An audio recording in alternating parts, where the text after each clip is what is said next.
Karen418, and this is Thank God It's Finished, or TGIF.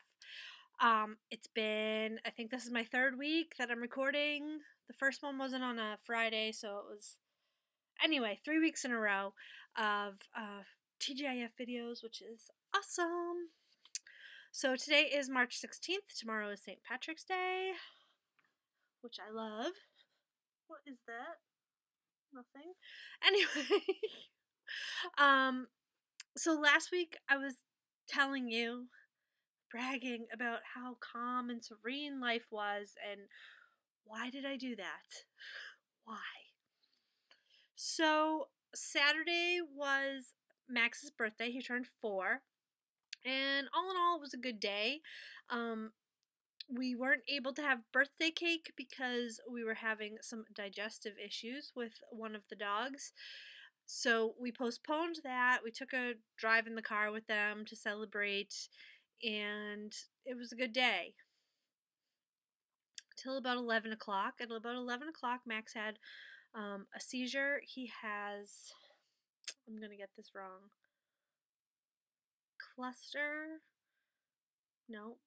partial complex seizures. And they're short, and we usually don't know about them till after. And that happened about 11 o'clock. Did I say that already?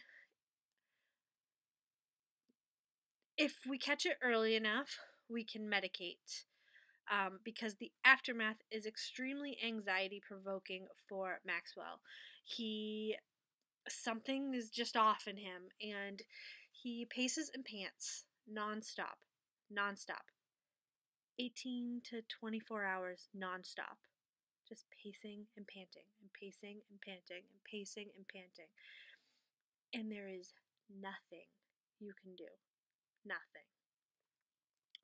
Needless to say, Saturday, Sunday, and even Monday, there was not a lot of rest being had in this house, because Saturday night, I was up all night. Sunday, Kristen stayed up all night on Sunday and let me sleep. I didn't sleep much because I was so anxious. It is so anxiety provoking to see him so distressed and not be able to do anything. Nothing. Because you don't want to stop him from pacing, because pacing is how a dog sometimes soothes themselves. So you just have to kind of watch it. And it's heartbreaking. Then we took him to the vet on Monday, but we were still keeping a really close eye on him because we were just concerned. We didn't want to slide back. That wasn't very helpful in terms of where to go next, because this happens about 3 times a year, and he's kind of a mystery dog. So that was that. After that, things calmed down. He settled down. We settled down. I got some sleep. Kristen got a little bit of sleep, not as much as me, until Tuesday. And Tuesday, we got 20 inches of snow. Kristen got some sleep on Tuesday. She got a lot of sleep on Tuesday. I forced her to go to bed at like 6:30. I made her. And yeah, so then the rest of the week was really just Wednesday and Thursday was dealing with snow removal. And now it's Friday. Yesterday I went grocery shopping, which you don't really care about. And today I'm home doing this. So, a lot of stress. There's two ends of the scale for me. I get a lot done, I get nothing done. And Saturday, Sunday, it was I get nothing done. Sunday night and Monday, get a lot done. So that's where we are. And what you came for. So I did finish a few things. And I don't know, this happens to me every few years or once a year or so. I get struck with this case of monogamy. Monogamous knitting. I don't know what is going on, but I am finding it impossible to start a project till I finish the one I'm working on. The concept is just foreign to my brain. I'm still shiny. Tangent. So I've been a monogamous knitter.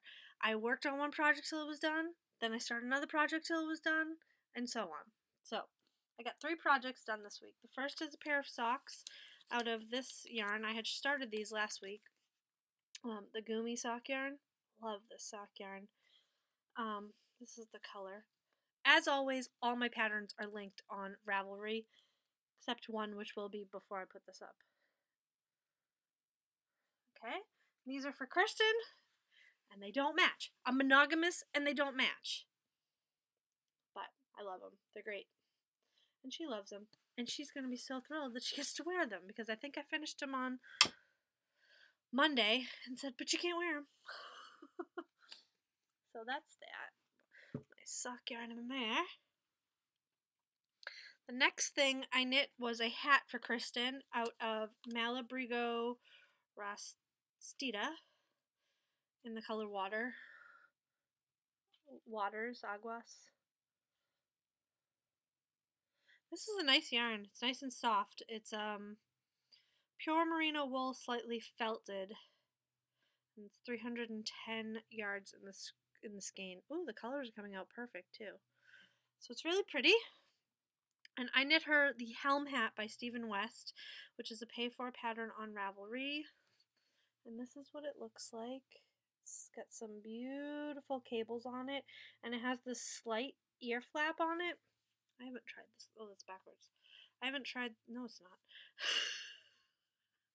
I haven't tried this on yet, but that's kind of on the side what it looks like, which is good for her when she's outside, because Kristen has Raynaud's, and anything that sticks out gets cold really fast. So her fingers, her toes, her nose, her ears. So pretty happy with that, and she likes it and fits really nicely. So she has been allowed to wear this. The head is one thing, the feet are another. The next thing, last thing that I knit is out of this impeccable yarn that was sent to me in the color Tropical Fruit. And I knit Chelsea the Chatterbox Monster. Do I have one over here? I've knit a lot of Chelseas. They're all over there. One's on my desk. So, anyway, here she is. Da, da, da. I was having quite a time with her mouth today, but I finally got it on. And if you follow me on Instagram, you saw her peeking out of my bag saying, "Let me out!" Because I have a nice bag from Ashlove Knits, I think her name is, or Ashlove Crafts. One of the two. So I wanted her to see I was using her bag, and it has a vinyl pocket window on it. So yay! She's really cute. It's one of my favorite monster patterns because it's so adorable. And I started this yesterday and finished it this morning. The biggest time suck was getting the mouth on. I would have recorded this morning if I had not had all the trouble getting the mouth on. So yeah, she's one of my favorites. And she's going to be back very soon because I want to make one for a special little girl for Easter. And those are my finished objects. Now we're on to whips. Whip. One whip. And it's just barely started, and it's out of the Malabrigo sock that I showed you last week in the African Violet colorway. I'm shaking, sorry. And I just started this morning, and I've been doing a bunch of errands and stuff today and housework, so I'm only 2 rows into it. So that's all there is to see. This shouldn't take too long. I think the first one I knit, which I knit for Sadie in the larger size, I think it took about a week. So maybe I might finish it this week. I'm not sure. I hope so, because there's some other things I want to do, and apparently I'm not allowed to knit on more than one thing at a time. Anywho, and that's all my whips. What am I going to work on next? I want to knit another Chelsea for someone for Easter. And there is a sheep that I got a pattern for Christmas. I want to knit that, and then socks. That was my first pair of socks this year. Typically, I would have at least 3 or 4 pair done by now, so I want to knit some socks. And that's all I have for today. So last week I asked you a question. I asked you, if you were any candy bar, what would you be and why? We got some really fun responses. And I told you that this week I would tell you what my answer was. Well, my answer, nobody said it. I'm surprised. My answer is the chunky bar. I love chunky bars.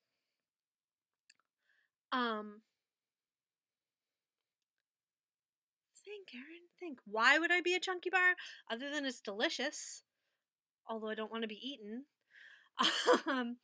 I like that it's sweet. I like that it's salty and a little fruity. And fruity for me is like cuckoo. So I think it's a perfect mix. And I try and be a mix. I don't try and be a mix. I think I'm just a mix of a lot of different. Am I making any sense? Am I making any sense? I can't be put in a box, you know. I like to try all different things. I like to do all different things. I have likes that come from all different places, and I think that's kind of what the chunky bar is. You just throw everything into chocolate and mix it around, and that's kind of how I feel like I am. I hope that made any sense at all. My DVR would show you what I'm talking about. It's like anyway. And with that question, one of you is going to win this. This is the mandala in the color Magic Moon. And I have a couple other little goodies I'm going to put in with it. Nothing huge, but a nice little giveaway. And the winner of this lovely has 7 days from today to contact me. So you have until next Friday, which I don't know what the date is. I should check that. I need to hear from you by Friday. March 23rd at, say, noon Eastern time. With your address, message me privately on YouTube. Don't message me anywhere else. Let's keep YouTube on YouTube, Etsy on Etsy, Instagram on Instagram. It's just easier for me because my brain goes in. It's a mess. Anyway, so message me on YouTube, and I will send this off to you. And that being said, I have. Ooh, it's upside down. This. And this is a project bag. I should tell you what it is. This is a medium zippy project bag in this beautiful plaid print with some paws on it. Love it. And it could be yours. All you have to do to win said project bag is comment down below. Do not say I want to be entered. Do not say anything like this. But in the comments down below, answer this question. And again, this is open worldwide. I'll ship it anywhere. And I will draw it during my next video. So my question is, and I will answer this next week. It's kind of an embarrassing answer. But my question is, what is the silliest fear that you have? And tell me about it. Tell me what about it makes you afraid. Make me feel a little better about my fear. My fear is ridiculous. Ridiculous. I mean, I have the normal fears, like I don't like water over my head because I'm afraid of drowning. Not that I've ever felt like drowning, but that's terrifying to me. But I have a really weird, strange, it's a really bizarre fear. So that is all I have for today. I hope you guys are doing great. And if you like this video, please subscribe. Please like the video. I appreciate it very muchly. And until next time, I will talk to you later. Okay, guys? Bye-bye.